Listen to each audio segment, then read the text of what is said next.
Nosotros somos el equipo 7 y vamos a tocar el tema de la familia jurídica socialista. Dentro de ellos veremos lo que es el socialismo, el derecho soviético, la estructura del derecho ruso en la actualidad, las fuentes del derecho ruso, la organización judicial, la codificación y el derecho socialista actual de Cuba y Chile. Del socialismo.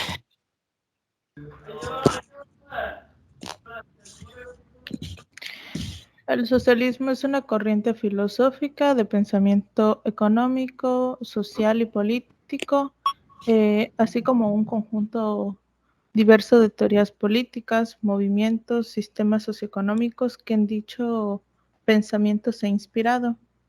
Este se trata de un conjunto de modelos filosóficos, políticos, sociales y económicos, cuyo objetivo es construir una alternativa al capitalismo y a la acumulación de capitales y de propiedad privada. Esto de lo que lo caracteriza, esto con el deseo de construir una sociedad sin clase, percibida como una sociedad más justa y con una distribución más justa de las riquezas. Otro.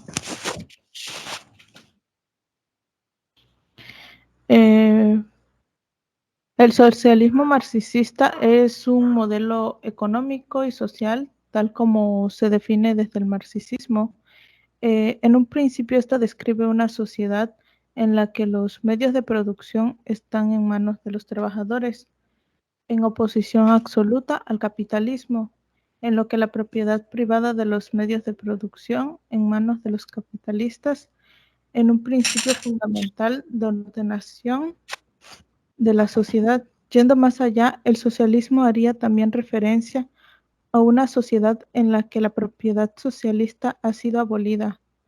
Para Karl Marx y Friedrich Engels adoptaron en un principio el término de comunismo para denominar a este modelo, pero dadas las connotaciones negativas que adoptó, dicho término relacionado con la imposición y la dictadura del proletariado. Finalmente fue el término socialismo en el que se generalizó en la teoría marxista.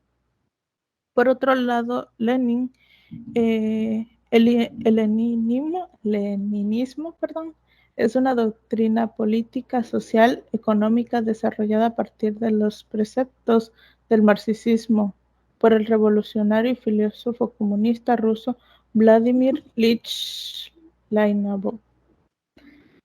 mejor conocido como su alias Lenin.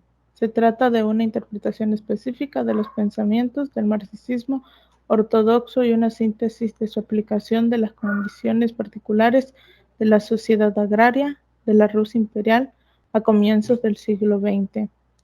El leninismo fue una versión dominante del pensamiento marxista en la Unión Soviética, esto a raíz de la imposición del partido bolchevique de un gobierno unipartidista que suprimió la oposición política, incluidas las demás facciones del marxismo, el anarquismo y los mencheviques, fracción poderada del Partido Obrero Socialdemócrata de Rusia. ¿Otro? No. 7.2.1, que es el desarrollo histórico sobre el derecho soviético. Aquí, como podemos apreciar, que es importante tener en cuenta que en el derecho soviético estaba estrechamente vinculado a la ideología política del régimen comunista y a los intereses del Estado. Por lo tanto, el desarrollo del derecho en la Unión Soviética estuvo sujeto a cambios y ajustes en función de las necesidades y prioridades del régimen en cada etapa de sus existencias. Este se dividía en 3 etapas, que la primera etapa abarcaba de 1917 hasta principios de la década de 1930. Se llevaron a cabo reformas radicales en el sistema legal. Esto quiere decir que se abolió el antiguo sistema legal racista y se establecieron tribunales revolucionarios para juzgar a los enemigos del pueblo. También se introdujo una nueva legislación laboral y se promovió la igualdad de género. En la segunda etapa, que duró desde la década de 1930 hasta la década de 1950, se consolidó el sistema legal soviético, en el cual se promulgó una nueva constitución en 1936 que estableció los principios legales básicos del país. Durante este periodo se estableció un sistema de tribunales y se introdujeron códigos legales para regular la vida social y económica. En la tercera y última etapa, que abarca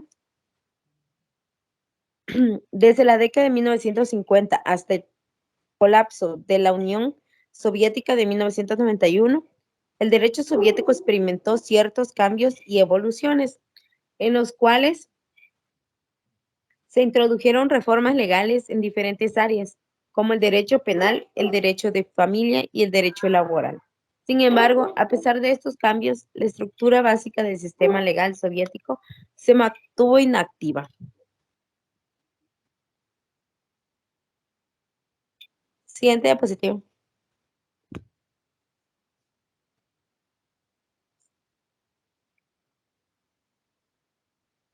¿7.2?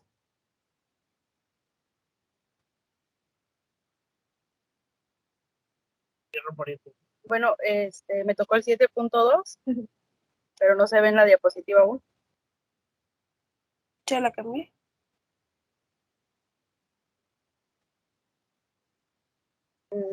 Bueno, a mí me tocó el 7.2, que es la perestroika. La perestroika fue un plan que hizo Mikhail Gorbachev, que pretendía hacer como una nueva, pues era un plan que él tenía para reestructurar la Unión Soviética. Además de también hubo políticas de Uskorenille, que era una aceleración, y también implantó los Glasnost, que era una apertura o una transparencia dedicada a reformas políticas. Entre todas las medidas económicas que este personaje quiso meter, destacaron la normalización del mercado de consumo y la descentralización del sistema. También la lucha contra la corrupción y la modernización, la modernización industrial, y también quería que hubiera una liberación económica. Mijail pretendía adaptar la URSS con reformas económicas, pero esto fue contradictorio, pues esto contribuyó al colapso de la URSS. El 7.2.3 habla sobre la desintegración de la URSS. Lo que lo causó fue que desde que este personaje, Gorbachev, subió al poder, hubo un cambio en el régimen económico, pues él implantó la perestroika, y el político desde que el Glasnost. También hubo una descomposición del país porque muchos resistían a esto. También contribuyó la caída del muro de Berlín, hubo un colapso económico y también hubo un golpe de estado donde secuestraron a... Después de todo esto, hubo un tratado que se llama Belavesa, que se firma el 8 de diciembre de 1991 por los presidentes de Rusia y de Ucrania y Bielorrusia, y declaran la disolución oficial de la URSS, poniendo fin a la vigencia del Tratado de Creación de la URSS. Esto fue lo que disolvió la disolución del Estado socialista más grande del mundo, fue lo que marcó también el fin de la Guerra Fría.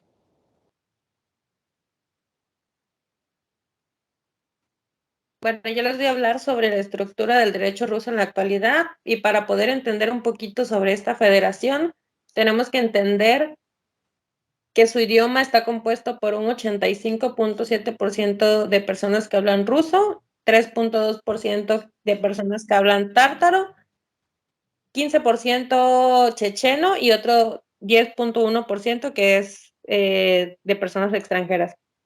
Su religión es ortodoxa, tiene parte del Islam y otras minorías cristianas. La Federación Rusa reconoce como religiones tradicionales a la ortodoxa rusa, el Islam, el budismo y el judaísmo. Su moneda es el rublo y su constitución fue adoptada el 12 de diciembre de 1993. Esta sustituyó a la constitución del 12 de abril de 1978 de la República Socialista Federativa Soviética de Rusia, después de la crisis constitucional rusa de 1993.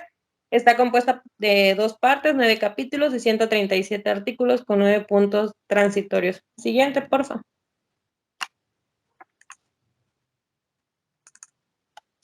Siguiente diapositiva. Está en Constitución Rusa 1993. No, la otra, la que sigue. Gracias. Sus instituciones políticas de Rusia tiene su administración. Los servicios están encargados de mantener el orden, que son los órganos administrativos que regulan la justicia, los tribunales y la policía. Se caracteriza de la organización del poder, como la unidad del poder político, la intervención del Estado y la legalidad socialista. Dentro de esto encontramos algo muy parecido a la de México, ya que su forma de Estado es de acuerdo, como les había dicho, a la Constitución de 1993. Es una federación rusa. La Federación Rusa es una república federal presidencialista. Cuenta de un poder ejecutivo, que es el presidente, el jefe de Estado. Eso lo podemos encontrar en su artículo 80 constitucional. Y es electo por los ciudadanos por un periodo de 6 años. Y actualmente el presidente ruso es este señor Vladimir Putin desde el 2012. Tiene también un poder legislativo que se encuentra en su capítulo 5 de la Constitución rusa, en su artículo 94, y reconoce este poder legislativo como un cuerpo bicameral formado por el Consejo de la Federación y la Duma estatal, y también cuenta con un poder judicial. Este poder se rige por la Constitución y la Ley Federal sobre el Sistema Judicial de la Federación Rusa de diciembre de 1996. Actualmente este poder judicial se compone de la Corte Constitucional Suprema, de la Suprema Corte, de Cortes Federales y Cortes Constitucionales de Paz. Los jueces de la Corte Constitucional y la Suprema Corte son elegidos por el Consejo de la Federación de la Asamblea Federal a propuesta del presidente de Rusia, y los jueces de las Cortes Federales son elegidos por el presidente del país. La Corte Constitucional se encarga de resolver casos sobre la constitucionalidad de normas en todos los niveles, mientras que la Suprema actúa como corte de última instancia y ejerce control sobre el resto de las cortes. Su sistema político, bueno, esta república semipresidencialista, el presidente de la república, como ya les dije, es elegido por sufragio, tiene ciertas competencias de gobierno. El primer ministro también es elegido por el parlamento a petición del presidente, y este responde de su responsabilidad ante el parlamento, por lo que es un presidente y un primer ministro son participantes activos dentro de esta administración. Pues, poner la siguiente.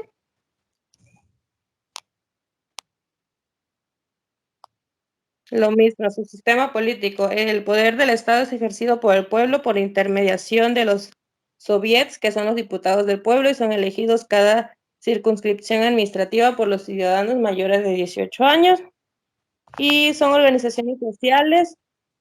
Estas son asociaciones de ciudadanos que colaboran en el ejercicio de las funciones del Estado y ejercen atribuciones propias y son dirigidas y controladas por el partido y por el Estado. Siguiente, por favor. Su Tribunal Constitucional, bueno, está integrado por 19 jueces. Estos resolverán las leyes federales, las actas normativas del presidente de la Federación Rusa, del Consejo de la Federación, de la Duma estatal, del gobierno de la Federación Rusa, de la Constitución de la República, que son los estatutos, así como las leyes y otras actas normativas de los sujetos de la Federación Rusa. C, los acuerdos concertados entre los organismos de poder estatal de la Federación y los organismos de poder estatal de los sujetos de la Federación Rusa. Siguiente. Y como punto final, los litigios que resuelve, bueno, que son de la incumbencia de de ellos están entre los organismos federales de poder estatal, entre los organismos de poder estatal de la Federación Rusa y los organismos de poder estatal de los sujetos de la Federación Rusa, y entre los organismos superiores estatales de los sujetos de la Federación Rusa. Siguiente.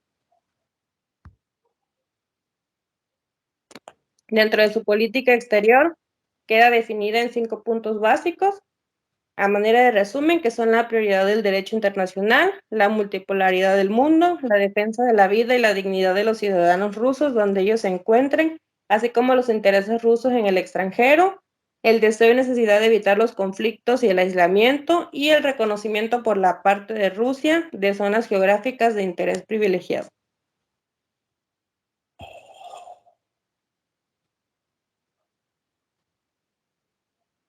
Bueno, a mí me tocó el punto 4, que son las fuentes del derecho ruso. Básicamente, estos son distintos instrumentos normativos y principios que se utilizan para la creación y la aplicación de las leyes de Rusia. En Rusia, perdón. Algunas de las fuentes del derecho ruso son, ¿puedes cambiar la siguiente diapositiva? Básicamente la Constitución como primer punto, que este es la Constitución de la Federación Rusa, es la ley fundamental básicamente del país, en donde se establecen los principios y derechos fundamentales de todos los ciudadanos. Como siguiente punto tenemos las leyes federales, que son las leyes adaptadas por el Parlamento ruso, también conocido como la Asamblea Federal, que abarca la Duma estatal, que es la Cámara Baja de la Federación, que es la Cámara Alta. Tiene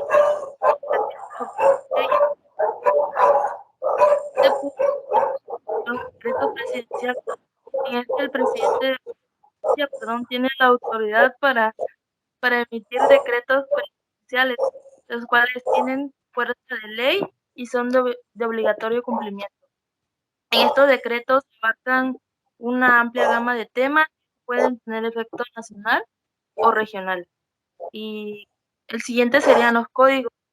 Este es el sistema legal ruso en donde se basa en códigos. Esto contiene las principales normas legales y las regulaciones en las áreas específicas del derecho, como lo es el Código Civil, el Código Penal, el Código de Procedimiento Civil, entre otros. Y el último sería la jurisprudencia. Los tribunales rusos también son una fuente importante del derecho, a través de la interpretación y la aplicación de las leyes en casos concretos. Las decisiones de los tribunales superiores, como el Tribunal Supremo y el Tribunal Constitucional, se consideran jurisprudencia vinculante y son seguidas por otros tribunales inferiores. El siguiente sería la costumbre. En estos casos, la costumbre puede desempeñar un papel en la creación y aplicación del derecho ruso. Sin embargo, la aplicación no tiene tanta relevancia como lo es la fuente legislativa.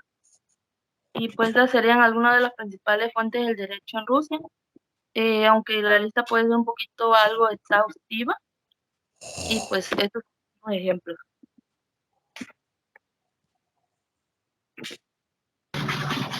Bueno, ahora con la organización judicial, pues esto de acuerdo con la Constitución de Rusia de 1993, ya antes mencionada, el Estado está dividido en 3 poderes: el legislativo, que está integrado por 2 cámaras de la Asamblea Federal, el ejecutivo, que es ejercido por el gobierno designado por el presidente, como ya antes mencionado, Vladimir Putin, y el judicial.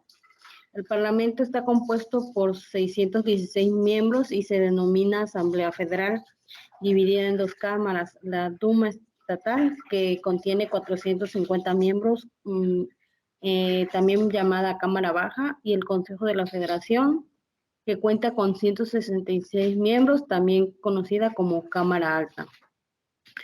El Poder Ejecutivo es detentado de forma dual por el presidente y el primer ministro, con una primacía del primero. El presidente ejerce el control directo sobre los órganos federales responsables de la política exterior y seguridad.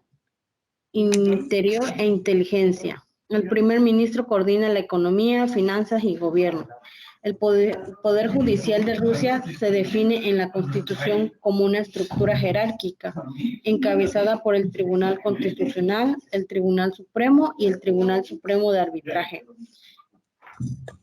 Siguiente diapositiva, por favor.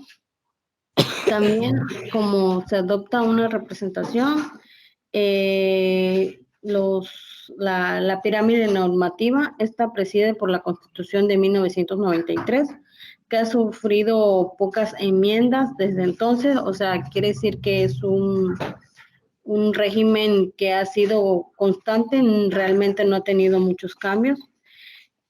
Y el régimen normativo es el siguiente, que inicia por las leyes constitucionales, que son equivalentes a las leyes orgánicas, el estatus y códigos, que son la forma jurídica dominante de legislación, decretos y directivas presidenciales, regulaciones de las agencias, que también lo podemos ver, o sea, ellos también los trabajan de manera como Código Civil, Código Procesal Civil, Código Penal, y todos esos diferentes códigos. También está la Ley Federal número 14 FZ de 1998 sobre sociedades de responsabilidad limitada. Está la Ley Federal número 99 FZ de 2011, habilitando el ejercicio de actividades individuales, así como otras diferentes leyes jurisdiccionales dentro de este régimen normativo. Siguiente diapositiva, por favor. Y dentro de la función jurisdiccional, el sistema judicial de Rusia está presidido por el Tribunal Constitucional y el Tribunal Supremo, y dividido en tres jurisdicciones principales: constitucional, ordinario y comercial.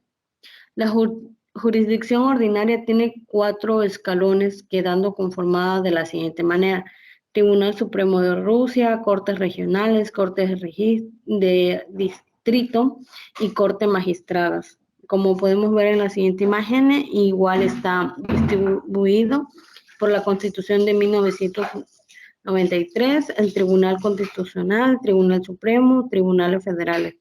Y esto se va desglosando conforme la administración. Podemos ver que está el presidente, la administración presidencial, el Consejo de la Federación y la Duma, que era lo que les había comentado, que era el Parlamento, y el Consejo de Ministros de Gobierno. Dentro de también hay diferentes tipos de ministros. Está como principal que sería el presidente Vladimir Putin, y también encontramos el viceministro y a los ministros. Y bueno, eso sería todo de mi parte.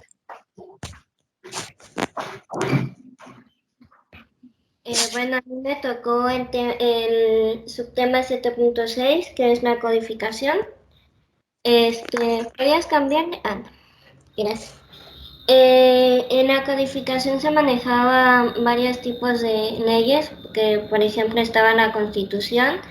Desde su fundación hasta su disolución, la Unión Soviética rigieron 4 constituciones, que en esta sería la Constitución de 1918, la Constitución de 1924, que fue la primera de la naturaleza federal, y la Constitución de 1936, y por último tenemos la Constitución de 1977.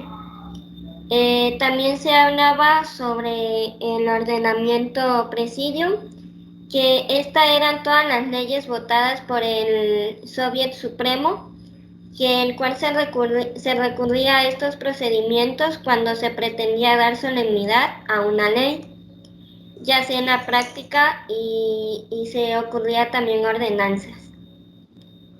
En esta misma ley, las ordenanzas constituían en la base del ordenamiento jurídico soviético.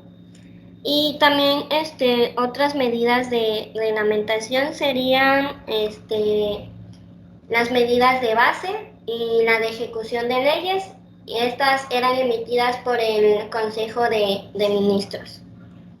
En la jurisprudencia se habla sobre que estaba limitada a una interpretación de la ley y carecía también de su función y también era creadora del derecho.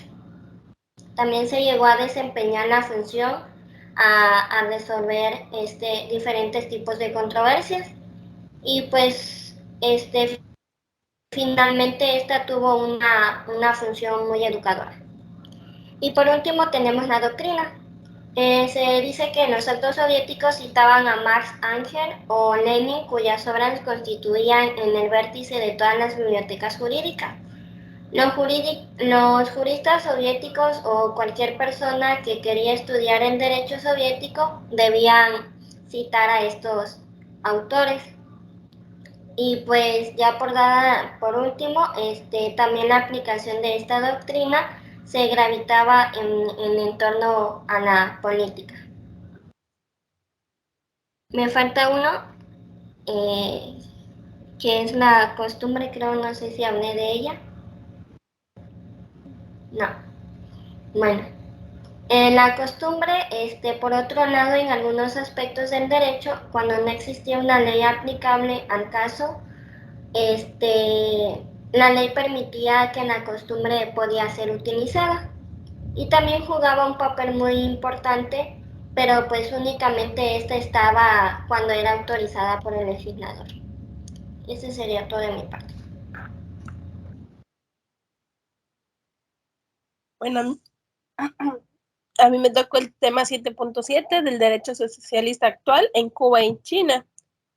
Esta es la denominación de los diferentes sistemas jurídicos establecidos en los estados socialistas, conocidos también como baja denominación del socialismo real o países comunistas. En sentido amplio, el mismo término designa a los ordenamientos jurídicos o leyes características que acompañan a la doctrina política del socialismo en sus diferentes vertientes. En la Constitución de Cuba, el Partido Comunista de Cuba, marxiano y marxista-leninista, van en vanguardia organizada de la nación cubana. Es la fuerza dirigente superior de la sociedad y del Estado que organiza y orienta los esfuerzos comunes hacia los altos fines de la Constitución del socialismo. Mediante la reforma del 26 de junio del 2002 se decretó la irrevocabilidad y perpetuidad del sistema socialista, en el que nos dice que el socialismo y el sistema político social revolucionario establecido en esta Constitución probado por años de heroica resistencia frente a las agresiones de todo tipo y la guerra económica de los gobiernos de potencia imperialistas más poderosa que ha existido y habiendo demostrado su capacidad de transformar países y crear una sociedad enteramente nueva y justa.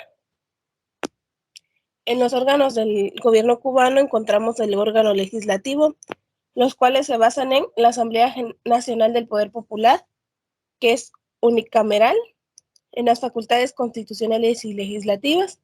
Se reúnen 2 ocasiones por año, eligen al Consejo del Estado, reforma la Constitución, aprueba, modifica y deroga las leyes, decide sobre su constitucionalidad, aprueba los planes de desarrollo y los presupuestos del Estado. Está integrado por 601 diputados que tienen duración en el cargo de 5 años mediante votación universal, secreta y directa. La jerarquía de leyes es sobre la Constitución política, los tratados internacionales suscritos en el gobierno cubano y ratificados por el Consejo del Estado. En el caso de contradicción, prevalecen sobre la legislación nacional en el artículo 20 del Código Civil de 1987. La legislación nacional, reglamentos y decretos de ley, jurisprudencia, es obligatoria la decisión de los tribunales dentro del ámbito de su competencia. Y en la Fiscalía General de la República asume el control y defensa de la legalidad y de la propia Constitución y se encuentra subordinada a la Asamblea Nacional y al Consejo del Estado, la cual preside un fiscal general. ¿Cómo se llegó al sistema socialista a Cuba? La Revolución Cubana, liderada por Fidel Castro, triunfó en 1959 y estableció un gobierno socialista en Cuba, la cual fue el resultado de una larga lucha contra la dictadura de Fulgencio Batista, quien fue derrocado por las fuerzas revolucionarias lideradas por Castro. El gobierno socialista de Cuba se estableció oficialmente en 1965, cuando se adoptó una nueva constitución que se declaraba a Cuba como un estado socialista. El camino hacia el socialismo en Cuba fue largo y difícil. La revolución fue apoyada por la Unión Soviética, que proporcionó ayuda económica y militar a Cuba. En 1961, Estados Unidos intentó invadir a Cuba con una fuerza militar, pero la invasión fracasó. Esto llevó a una mayor tensión entre Estados Unidos y Cuba, y Estados Unidos impuso un embargo económico a Cuba que aún continúa al día de hoy. El Partido Comunista de China se fundó en 1921 y se lideró por Mao Zedong. La revolución comunista que lideró puso fin al gobierno nacionalista y estableció la República Popular en China en 1949. Desde ese entonces, el Partido Comunista ha sido el partido gobernante en China hasta el día de hoy.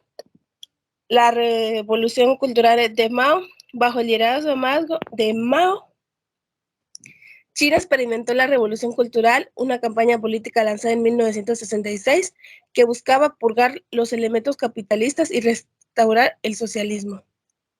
La reforma económica de Xiaoping. Después de la muerte de Mao, Xiaoping lideró la reforma económica del país, introdujo políticas de economía del mercado que promovían la inversión extranjera y la privatización de empresas estatales. El enfoque en la economía de mercado y el crecimiento económico ha sido una característica clave del socialismo chino en las últimas décadas. Y sería todo eso.